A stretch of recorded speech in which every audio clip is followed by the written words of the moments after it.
स्वागत है आपका श्री शक्ति विद्यापीठ स्कूल की ऑनलाइन क्लासेस की इस नए वीडियो में। अपना यूनिट 4 में जो आपका आज का जो टॉपिक रहेगा वो है समाकलित वेग समीकरण। अपन ने कोटि निकालने का पीछे तरीका अपन ने देखा, अभिक्रिया के वेग के नियम से, वेग के समीकरण से, वेग नियतांकों से अपन ने कोटि है उसका निर्धारण किया। जटिल अभिक्रियाओं के लिए, सरल अभिक्रियाओं के लिए अणुसंख्यकता, बाद में अभिक्रिया की कोटि, सरल अभिक्रियाओं के लिए किस प्रकार से, जटिल अभिक्रियाओं के लिए क्या क्रिया विधि होती, उसके बाद में जो है ये अपन ने कोटि का निर्धारण किया था। आज का जो टॉपिक है उसके आधार पर भी अपन क्या करते हैं, अभिक्रिया की कोटि का निर्धारण करते हैं। यानी कि समाकलित वेग समीकरण क्या करेगा, किसी भी अभिक्रिया की कोटि है उसका निर्धारण करने का कार्य करता है। अब ये समाकलित वेग समीकरण है, ये भी अलग अलग कोटि की अभिक्रियाओं के लिए अलग अलग समीकरण प्राप्त होता है। यानी कि शून्य कोटि की अभिक्रिया के लिए अलग समीकरण होता है, प्रथम कोटि अभिक्रिया के लिए समाकलित वेग समीकरण आपका अलग होता है, द्वितीय कोटि के लिए कुछ अलग प्राप्त होता है, फिर कुछ कोटियां होती है वो भिन्नात्मक भी होती है, तो उनके लिए भी समाकलित वेग समीकरण जो है अलग आपका होता है। अपन है अपने सिलेबस में सिर्फ दो प्रकार की कोटि है, उन्हीं का समाकलित वेग समीकरण है वो आपका अपने सिलेबस 12th क्लास के सिलेबस में है। एक तो है शून्य कोटि अभिक्रिया के लिए और दूसरा है प्रथम कोटि अभिक्रिया के लिए समाकलित वेग समीकरण। यानी कि कहने का मतलब समाकलित वेग समीकरण क्या करता है, भिन्न प्रकार की अभिक्रियाओं की कोटि का क्या करता है, निर्धारण करता है, और अलग अलग प्रकार की कोटि की अभिक्रियाओं के लिए वो समाकलित वेग समीकरण है वो आपका अलग अलग प्राप्त होता है। तो समाकलित वेग समीकरण के बारे में हो गया। तो समाकलित वेग समीकरण में सबसे पहले अपन जो है यहाँ पर आपका जो है पहला जो प्रकार रहेगा वो अपन ज्ञात कर लेते हैं, शून्य कोटि की अभिक्रिया के लिए समाकलित वेग समीकरण। तो सबसे पहले अपनी हेडिंग रहेगी शून्य कोटि अभिक्रिया के लिए समाकलित वेग समीकरण। समाकलित वेग समीकरण यानी कि शून्य कोटि अभिक्रिया है तो उसके लिए समाकलित वेग समीकरण क्या होगा वो अपने को टॉपिक है यहाँ पर डिटेल में समझना है। तो पहले तो अपने को देखेंगे इस समाकलित वेग समीकरण के अनुसार शून्य कोटि अभिक्रियाएं हैं आपकी क्या होती है। क्यों अपन ने जो है अभिक्रिया कोटि के अनुसार जो है अपन ने अणुसंख्यता पढ़ी, अभिक्रिया की कोटि पढ़ी, वहां पर अपन ने देखा वेग की सांद्रता घातों के जो है पदों का योग है, अभिक्रिया की कोटि है।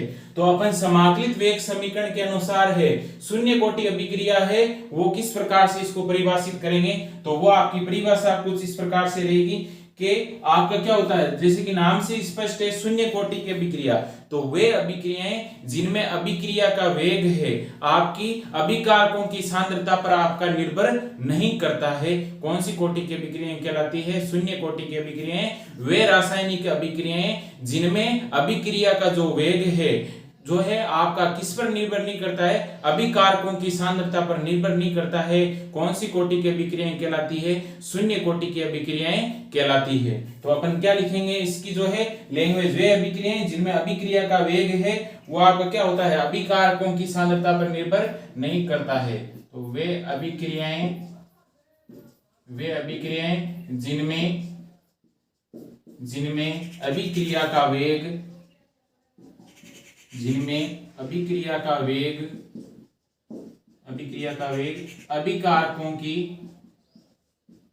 अभिकारकों की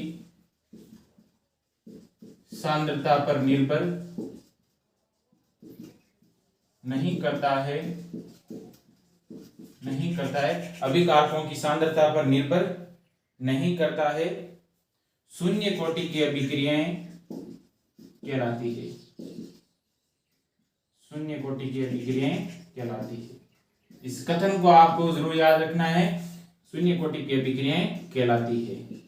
यानी कि ऐसी अभिक्रिया, क्यों ये इस चीज से अपन इसकी डेरिवेशन बनाएंगे, वे अभिक्रियाएं जिनमें अभिक्रिया का वेग अभिकारकों की सांद्रता पर निर्भर नहीं करता। अपन जानते हैं अभिकारक की सांद्रता होगी तभी अभिक्रिया का वेग होगा, क्योंकि शुरुआत में अपन ने अभिक्रिया का वेग और अभिकारक की सांद्रता में संबंध बताया था कि अभिक्रिया का सांद्रता, अभिकारकों की सांद्रता आपकी घटती जाती है, अभिक्रिया का वेग भी आपका जो है घट रहा है, समय के साथ जो है अभिक्रिया का वेग घटता जाता है। तो ये भी चीज अपन ने समझी। इसका मतलब वो अभिकारक की सांद्रता आपकी जरूरी है और बार बार अपन अभिकारक की सांद्रता ले रहे हैं। लेकिन शून्य कोटि की अभिक्रिया में अपन क्या देखेंगे कि इस प्रकार की अभिक्रिया, जो भी अभिक्रिया होगी उसमें उस अभिक्रिया का वेग क्या होता है, अभिकारकों की सांद्रता पर निर्भर नहीं करता, यानी कि वो शून्य है। इसीलिए इसको क्या कहा गया, शून्य कोटि की अभिक्रिया है वो कहा गया। अर्थात इसको दूसरे शब्दों में क्या बोल सकते हैं कि अर्थात जो अभिक्रिया का वेग है वो आपका क्या होता है, अभिक्रिया का वेग अभिकारकों की सांद्रता के शून्य घात के समानुपाती होता है। अर्थात अभिक्रिया का वेग अभिकारकों की सांद्रता की शून्य घात के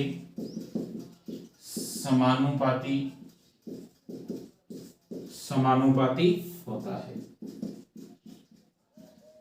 देखो क्या बनेगा, शून्य कोटि की अभिक्रिया, तो अर्थात ये शून्य कोटि की अभिक्रिया यानी कि अभिकारकों की सांद्रता पर निर्भर नहीं करता है। तो इसको दूसरे शब्दों में किस प्रकार से परिभाषित कर सकते हैं कि अभिक्रिया का वेग है, अभिकारक की जो भी सांद्रता होगी उसकी क्या होनी चाहिए, शून्य घात होती है, उस पर आपका क्या होता है, निर्भर करता है। शून्य का मतलब अभिकारकों की सांद्रता पर निर्भर नहीं करता है। तो डेरिवेशन के रूप में अपन इसका कथन क्या बना देंगे कि शून्य कोटि की अभिक्रिया किसे कहते हैं कि इसमें इस प्रकार की अभिक्रियाओं में जो है अभिक्रिया का जो वेग है वो अभिकारकों की सांद्रता के क्या होता है, शून्य घात के क्या होता है, समानुपाती। अब देखो ये दोनों प्रकार की परिभाषाएं आपको अच्छे से याद रहनी चाहिए। क्यों, ये आपकी जो है कहीं पर न्यूमेरिकल आते हैं, तो अगर ये लैंग्वेज आपको याद है तो डेरिवेशन आप आसानी से बना सकते हो। तो दो प्रकार की परिभाषाएं होगी, इसमें ये ध्यान रखना है, अभिक्रिया का वेग अभिकारकों की सांद्रता के शून्य घात के क्या होता है, अनुक्रमानुपाती या क्या होता है, समानुपाती। अब देखो इसकी डेरिवेशन पर अपन आते हैं, तो वो कुछ इस प्रकार से इसको अपन स्टार्ट करते हैं। आप इसकी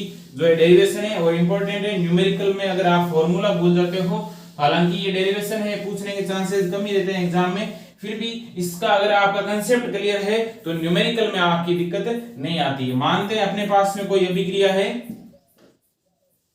ए से उत्पाद मान लेते हैं कि अपने पास में कोई अभिक्रिया है, वो अभिक्रिया कहां से चल रही है, आपकी ए से उत्पाद, जहां पर ए क्या है, आपका अभिकारक और आपका सामने क्या बन रहा है, उत्पाद बन रहा है। यानी कि ये कोई अभिक्रिया है जिसमें ए से क्या है, उत्पाद, जहां पर ए आपका क्या है, अभिकारक है, और जो है अभिकारक से क्या प्राप्त हो रहा है, अपने को उत्पाद है वो प्राप्त हो रहा है। अब अपन ऐसा जो है t बराबर 0 समय पर अपन क्या देखते हैं, जब आपकी अभिक्रिया स्टार्ट ही नहीं हो रही है, यानी कि आपका 0 सेकंड है, उस समय पर जो है आपकी सांद्रता होती है वो आपकी क्या होती है, सांद्रता है वो आपकी क्या रहेगी, a की पावर क्या हो जाएगी 0, यानी कि सांद्रता है वो अपन मानते हैं ये ए नोट मैंने यहां पर लिया, ए नोट बताता है आपको किसको, प्रारंभिक सांद्रता को बताता है। यानी कि t बराबर 0 समय पर इसकी सांद्रता इस प्रकार से रहेगी। अब जैसे ही क्या होगा, t बराबर t समय का मतलब क्या होगा,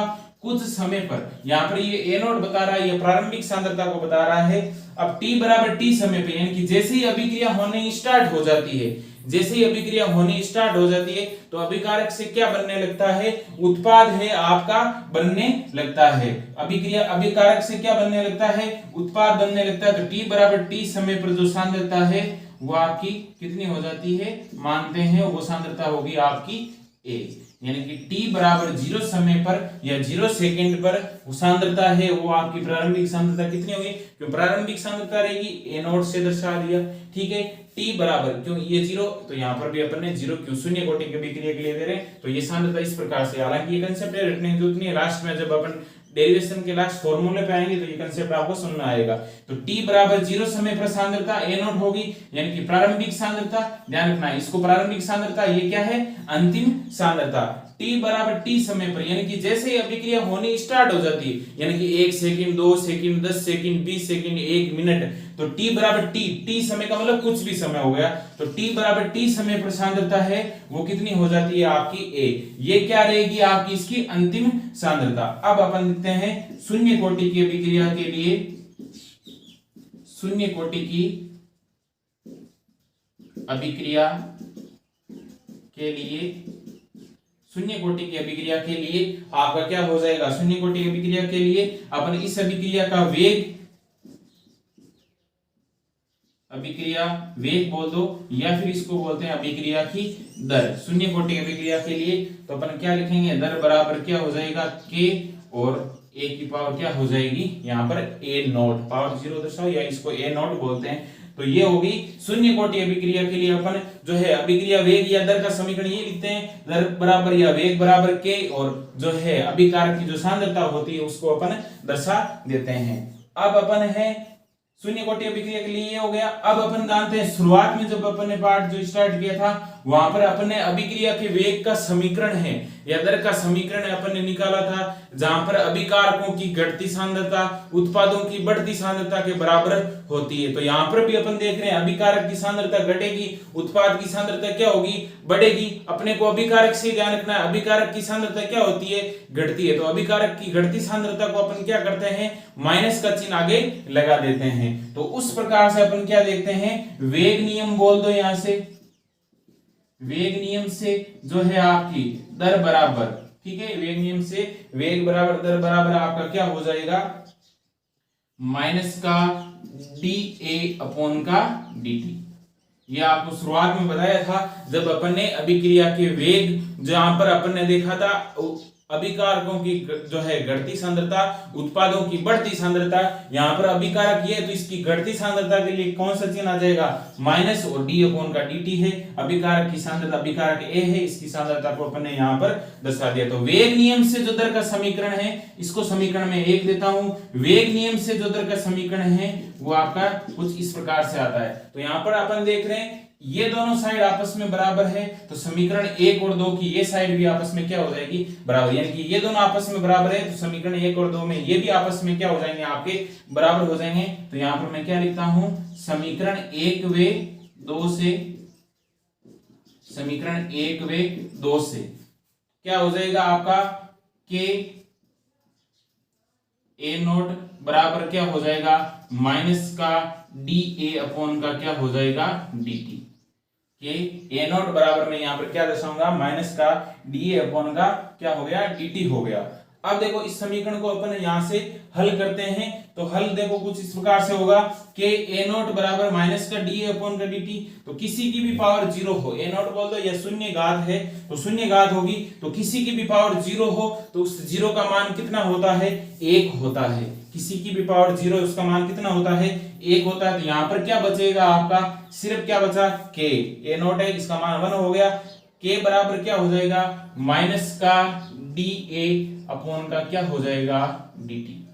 क्या हो जाएगा, के बराबर माइनस का डी अपॉन का डी टी। क्यों, इसकी शून्य घात है और किसी की घात है आपकी 0 हो, उसका मान कितना होता है 1। तो सिर्फ क्या बचेगा, के बचेगा। तो के बराबर माइनस का डी अपॉन का डी टी। अब देखो यहां से जो है इस के के साथ में इस dt को मैं मल्टीप्लाई कर देता हूं, माइनस का चिन्ह मैं अगर मैं इधर ले आता हूं या माइनस से माइनस, दोनों साइड माइनस से गुणा करते हैं तो ये माइनस का रह जाएगा, ये माइनस माइनस क्या हो जाएगा, प्लस का। इसका मतलब ये माइनस का रहेगा, तो माइनस का के dt बराबर क्या हो जाएगा आपका dA।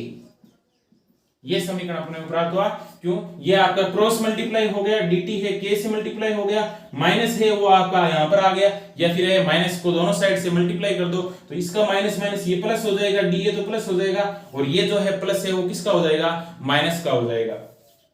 ये समीकरण अपने को यहां पर प्राप्त होती है, माइनस का k dt बराबर कुछ इस प्रकार से। तो इसको मैं देता हूं समीकरण नंबर 3, इसको देता हूं समीकरण नंबर 3। अब समीकरण 3 का अपन समाकलन करते हैं, का समाकलन करने पर समाकलन करते हैं तो ये तो क्या हो जाएगा, माइनस का kt प्लस का c, और ये आपका क्या हो जाएगा a। ये अपने को समीकरण यहां पर प्राप्त हो रहा है, माइनस का जो है kt प्लस का c, और जो है ये आपका a हो जाएगा, और इसको देंगे अपन समीकरण नंबर 4। ये था आपका जो है जहां पर c आप जाते हो, ये क्यों, ये आपके मैथमेटिक्स के अनुसार है, तो आप मैथमेटिक्स में ये रहता है, फिजिक्स में भी आते हैं कि समाकलन किस प्रकार से करते हैं। ये d आपका कैंसिल हो जाएगा kt, और जैसे समाकलन करते हैं क्या लिया जाता है, समाकलन स्थिरांक। तो यहाँ पर c आपका क्या होगा, यहाँ पर आप लिख सकते हो जहां c है वो आपका क्या है, समाकलन स्थिरांक। c क्या है, समाकलन स्थिरांक है। अब देखो अपन क्या करते हैं, समीकरण 4 अपने को ये प्राप्त हुआ kt प्लस का c, यहां से अपने इस समीकरण 3 का समाकलन किया तो समीकरण 4 अपने को कुछ इस प्रकार से हुआ। अब देखो शुरुआत में अपना क्या था, t बराबर जो है ये कुछ समय पर तो अपन क्या करते हैं, अब t बराबर है, t का मान रखना होगा क्योंकि भी नियत है, समाकलन भी आपका क्या है, स्थिरांक है। पूरे समीकरण में देखो क्या है, c है समाकलन स्थिरांक, इसकी कुछ नियत वैल्यू होगी, k अपन जानते हैं वेग नियतांक है, इसका मतलब इसकी भी नियत वैल्यू है। तो चेंज कौन होगा, चेंज होगा आपका t और क्या होगा a, यानी कि अभिकारक की सांद्रता और समय, यही तो है सांद्रता में परिवर्तन बटा क्या होगा, परिवर्तन में लगा समय, उसी से अपने को अभिक्रिया का समाकलित वेग समीकरण प्राप्त होगा। तो इन दोनों से तो अपने को कोई मतलब ही नहीं है, लेकिन यहां पर अपन क्या करते हैं, इसका पूरे का मान निकालना है, उसके लिए अपन क्या करते हैं, t बराबर 0 रख देते हैं और a बराबर अपन रख देते हैं a की पावर 0 या a नॉट रख देते हैं। उससे क्या होगा, अपने को वेग का समीकरण है वो आपका प्राप्त होगा। तो अपन लिखते हैं यदि t बराबर 0 तथा a बराबर a नॉट का मान समीकरण 4 में रखने पर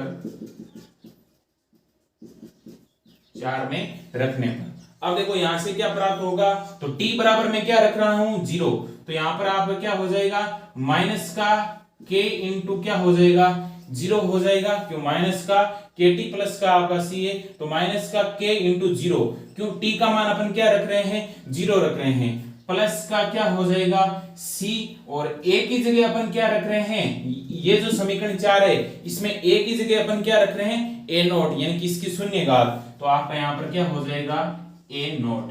तो देखो ये तो पूरा ही 0 हो गया आपका, और c बराबर आपका क्या प्राप्त हो जाता है a नॉट। तो यहां से अपने को c का मान मिला, समाकलन स्थिरांक c का मान अपने को कितना मिला a नॉट, इसको मैं देता हूं समीकरण नंबर 5, ठीक है, यानी कि c का मान अपने को मिल गया, क्या प्राप्त हुआ है a नॉट। ये c का मान जो समीकरण 5 में अपने को प्राप्त हुआ है, ये समीकरण 5 से c का मान है अपन कहां पर रखते हैं, इस समीकरण 4 में रखते हैं। तो यहां पर मैं लिखूंगा समीकरण 5 से c का मान समीकरण 4 में रखने पर,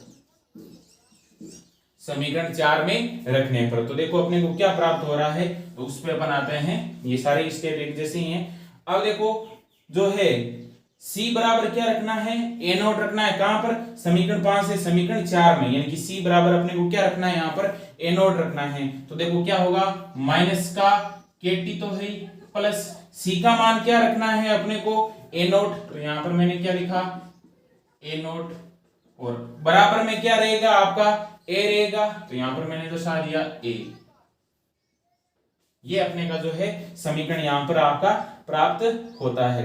अब देखो यहां पर अपन क्या करते हैं, कंसेप्ट है माइनस का kt प्लस का, यहां पर माइनस kt प्लस का a मान रखने पर, यानी कि जो है यहां से मैं क्या करता हूं, ये जो आपका c का मान है, यानी कि यहां से जो c का मान है, इस c के मान को मैं क्या करता हूं, जो है c का मान क्या हुआ a नॉट, ये कहां पर रखता हूं, समीकरण आपका जो है 5 से जो है c का मान कहां पर रखेंगे, समीकरण 4 में अपन यहां पर रखते हैं। तो कुछ इस प्रकार से प्राप्त हो रहा है, माइनस का kt प्लस का क्या होगा a नॉट बराबर क्या हुआ a। अब देखो मैं क्या करता हूं, यहाँ पर पक्षांतरण कर लेता हूं, माइनस kt को मैं उधर लेके जाता हूं, तो माइनस kt आपका क्या हो जाएगा प्लस में आ जाएगा, और ये a है जो उधर बराबर में इधर है, अगर इसको मैं इस तरफ लेके आता हूं तो ये इधर प्लस में, इधर आके किस में हो जाएगा माइनस में हो जाएगा। तो देखो क्या समीकरण प्राप्त हुआ, जो है यहाँ पर कुछ इस प्रकार से प्राप्त होगा, a नॉट माइनस का a बराबर क्या हो जाएगा kt। क्या किया है, ये माइनस kt है, इसको मैं इधर लेके गया तो क्या हो गया प्लस में, a है आपका इधर प्लस में, इधर आके क्या हो गया माइनस में हो गया।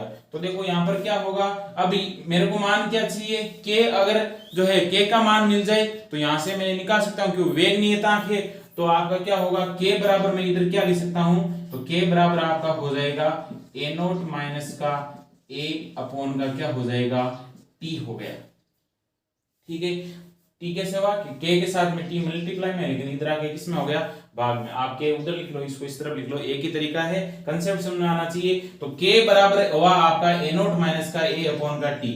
अब देखो इसको अपन लिखते हैं जो है लैंग्वेज के रूप में ए नोट आपकी शुरुआत में बताया था, ए नोट आपकी क्या है, अभिकारक की क्या है, प्रारंभिक सांद्रता है, ए आपकी क्या होती है, अंतिम सांद्रता, और टी आपका क्या होता है, समय होता है। तो यहां पर मैं क्या लिखूंगा, प्रारंभिक सांद्रता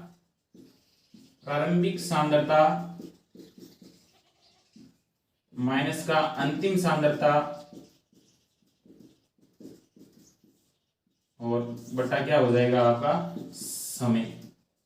वेग नियतांक के बराबर आपका क्या फॉर्मूला प्राप्त हो रहा है, प्रारंभिक सांद्रता माइनस का अंतिम सांद्रता बटा क्या होगा आपका समय। अब एक तो आपका फॉर्मूला ये इस प्रकार से रहेगा। अब देखो एक बार इसको जो है पूरे को दोबारा से देखते हैं। अभिक्रिया ए से उत्पाद है, टी बराबर 0 समय पर सांद्रता ये होगी, इसकी शून्य घात के बराबर, टी बराबर टी समय पर सांद्रता ए होगी, ये इसकी प्रारंभिक सांद्रता, ये क्या हो जाएगी आपकी जो है अंतिम सांद्रता। शून्य कोटि अभिक्रिया के लिए अभिक्रिया वेग या दर लिखेंगे तो वेग बराबर क्या होता है के, इसकी शून्य घात के समानुपाती, तो के नियतांक लिया, बराबर का चिन्ह लेते हैं, नियतांक लेते हैं, और ए नोट हो गया शून्य घात की क्या होगी समानुपाती हो गया। फिर है वेग नियम से अगर अपन इस अभिक्रिया की दर या वेग का समीकरण लिखते हैं तो वो आपका होता है माइनस का टी अपॉन का dt, अभिकारक की घटती सांद्रता उत्पाद की बढ़ती सांद्रता। यहाँ पर अपने पास में सिर्फ अभिकारक की लेंगे अपन, अभिकारक की घटती सांद्रता के रूप में अभिक्रिया का दर का समीकरण या वेग का समीकरण ये हो गया। तो समीकरण 1 और 2 में ये साइड बराबर है तो ये दोनों भी आपस में क्या होंगे, बराबर होंगे, तो इन दोनों को आपस में बराबर अपन यहाँ पर करते हैं। अब अपन जानते हैं इसकी पावर आपकी क्या होगी, 0 है जिसका मान 1 हो जाएगा, तो सिर्फ क्या बचेगा के, तो के बराबर क्या हो गया माइनस का डी अपॉन का dt है, यहाँ पर क्रॉस मल्टीप्लाई होगा, माइनस का चिन्ह इस तरफ यानी कि माइनस माइनस दोनों साइड से मल्टीप्लाई कर दो, यहाँ माइनस का चिन्ह इस तरफ लेकर आ दो, तो माइनस का के dt बराबर क्या हो गया dA आपको यहाँ पर प्राप्त हो जाए। फिर इस समीकरण 3 का अपन समाकलन करते हैं तो kt प्लस का CA, जहां पर C आपका क्या है समाकलन स्थिरांक है। अब देखो t बराबर अपने को क्यों इस k का मान चाहिए, या जो है t जो है अपने जो है समय है, तो समय में परिवर्तन होगा, तो अपन देखते हैं t बराबर अगर मैं 0 कर देता हूं और इसकी सांद्रता में ये परिवर्तन कर देता हूं, इन दोनों का मान है, अपन यहाँ पर क्या करते हैं इस जगह रखते हैं, तो k इंटू 0, तो ये पूरा 0 हो गया, और c की वैल्यू आपकी क्या हो जाएगी a नोट अपने को प्राप्त हो जाएगी। ये जो c की वैल्यू a नोट प्राप्त हुई इसको वापस अपन कहां पर रखते हैं, समीकरण 4 में रखते हैं, तो जो है समीकरण 5 से जो c की वैल्यू है समीकरण 4 में रखते हैं, तो जो है आपकी वैल्यू कुछ इस प्रकार से प्राप्त होगी। अब आगे क्या करते हैं, माइनस के टी बराबर में उस तरफ जाएगा तो आपका क्या हो जाएगा प्लस में, ये ए इस तरफ आ जाएगा तो क्या हो जाएगा माइनस में। फिर अपन देखते हैं के के साथ में टी आपका गुणा में है, इधर आके किस में हो गया भाग में हो गया, जहां पर ए नोट है या ए की पावर 0 है शून्य है, वो तो क्या है प्रारंभिक सांद्रता, शुरुआत में बताया था, ए क्या होती है अंतिम सांद्रता, और टी आपका क्या होता है समय होता है। अब देखो यहाँ पर इस चीज को मैं आगे मिटा रहा हूँ, फिर इधर लिखते हैं अपन, अपने को लास्ट समीकरण है उस पे ध्यान रखना है, ये चीज आपको समझा दी है, दोबारा से भी बता दिया। अब आते हैं अपन इस लास्ट वाले समीकरण के अनुसार है अपने को क्या करना है, उस पे अपन आते हैं। क्या समीकरण प्राप्त हुआ लास्ट में अपने को, के बराबर आपका क्या था प्रारंभिक सांद्रता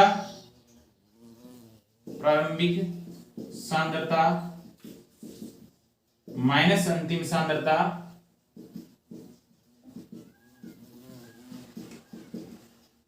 सांद्रता और बटा आपका क्या होगा समय। ठीक है, अपने पास में ये है। अब अपन मानते हैं कि इसकी जो है इकाई ज्ञात करते हैं, तो अपन मानते हैं कि माना कि प्रारंभिक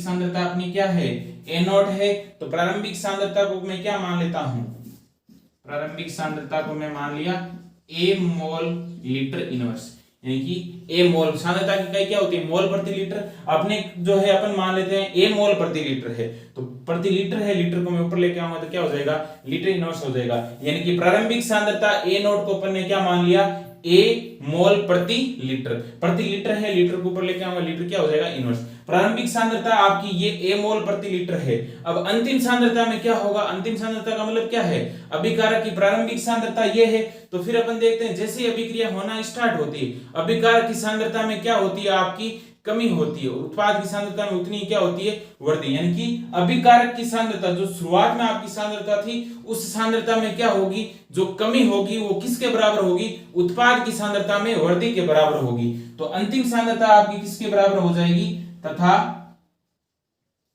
टी समय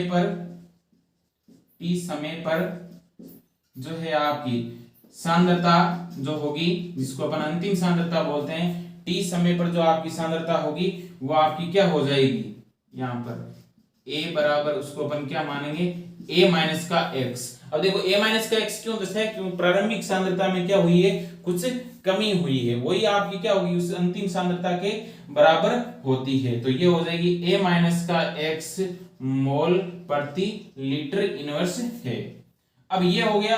अब आप देखो अपन क्या करते हैं, ये जो मान है अपन क्या कहां पर रखते हैं, इस जगह अपन यहां पर रखते हैं। तो अपना देखो यहां पर क्या है, इसको मैं t दर्शा देता हूं, समय की जगह वापस मैंने क्या रख दिया, t दर्शा दिया। तो देखो आपका क्या होगा, ये k के साथ में t वापस मल्टीप्लाई के रूप में लिखते हैं, तो क्या हो जाएगा kt, यानी कि इसी समीकरण को ले लेते हैं अपन। kt बराबर आपका क्या है, प्रारंभिक सांद्रता माइनस का क्या है, आपकी अंतिम सांद्रता है। इसको इस प्रकार के रूप में ले सकते हैं। तो आपका क्या हो जाएगा, प्रारंभिक सांद्रता है वो कितनी है, kt बराबर k इंटू टी, kt बराबर प्रारंभिक सांद्रता, प्रारंभिक सांद्रता क्या है, a नॉट, क्या मान है, a है, माइनस का क्या है आपकी जो है अंतिम सांद्रता, अंतिम सांद्रता ये है a, इसका मान क्या है a माइनस का x, माइनस का चिन्ह और फिर क्या रहेगा a माइनस का x। तो देखो आपका यहाँ पर क्या होगा, kt बराबर a माइनस का a और प्लस का क्या होगा x, a से a क्या हो जाएगा, कैंसिल हो जाएगा, क्यों जो है दोनों जो है अपोजिट साइन है इनके, तो ये दोनों आपस में कैंसिल आउट हो जाएंगे। तो kt बराबर आपका क्या बचेगा x, kt बराबर आपका क्या बचेगा x बचेगा, या फिर मैं जो है यहाँ पर k बराबर आपका क्या लिख सकता हूं, k बराबर क्या लिख सकते हैं x अपॉन का t, k बराबर अपने यहाँ पर क्या लिख सकते हैं x अपॉन का t। अब यही जो समीकरण है आपका, समीकरण कितना हो जाएगा 5 आ गए, तो समीकरण इसको दे देते हैं 6। तो समीकरण जो 6 है वो आपका क्या है, शून्य कोटि अभिक्रिया के लिए, समीकरण 6 शून्य कोटि अभिक्रिया के लिए, शून्य कोटि अभिक्रिया के लिए समाकलित वेग समीकरण है। समीकरण जो 6 है आपकी शून्य कोटि अभिक्रिया के लिए क्या है, समाकलित वेग समीकरण है। तो जो अपन ने इस प्रकार से ज्ञात किया। तो एक बार डेरिवेशन को आपको दोबारा से इसको समझना है, कहीं पर अगर आपका डाउट आता है तो वो आप डाउट है जो शेयर कर सकते हो, आपके डाउट का जो है सॉल्यूशन है वो किया जाएगा। बाकी के लिए इसको क्या करना है, समझना है, तो इसको दोबारा से जो आपको एक बार है अपने ग्रुप को भी उसमें प्रैक्टिस करनी है, और जहां जहां पर भी आपकी दिक्कत होती है कि ये स्टेप कैसे हुआ, तो उस स्टेप की समस्या आप जरूर है अपने जो है व्हाट्सएप ग्रुप के जो नंबर है वहां पर शेयर कर सकते हो, आपकी समस्या का समाधान जरूर किया जाएगा। बाकी इसका रिवीजन करना है, अपने आप प्रैक्टिस करनी है, ताकि ये कंसेप्ट है। बाकी न्यूमेरिकल आएंगे, अर्धयुकाल में भी ये अपन सारे करेंगे, इसके आरेखी निरूपण भी करेंगे, तो वहां से ये आपकी चीज है और क्लियर हो जाएगी। कल की वीडियो में एक बार इसको शॉर्ट रूप में दोबारा से रिवाइज कर लेंगे, फिर इससे अपन है नेक्स्ट टॉपिक में आके चलेंगे। तो बाकी की चर्चा अपन नेक्स्ट वीडियो में करेंगे। धन्यवाद।